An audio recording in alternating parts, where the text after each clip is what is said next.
Let's learn how you can make photo collage on iPhone. So for this tutorial, we will need to use our shortcut application.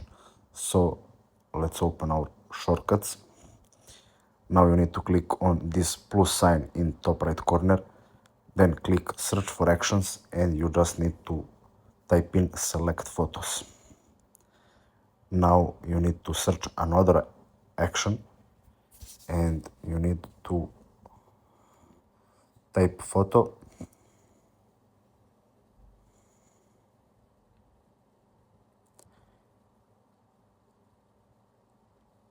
and you need to find combine images.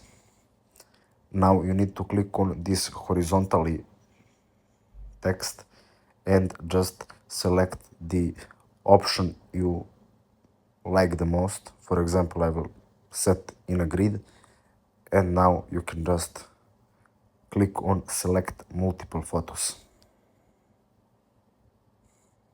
and which one you want to include. Now you need to click on start, so just this pause button, and it will open your gallery. So now you just need to select photos you want to add on your collage and click on check mark. Now it's creating, and as you can see here, we have created our photo collage. So that's it. Thanks for watching and see you in the next video.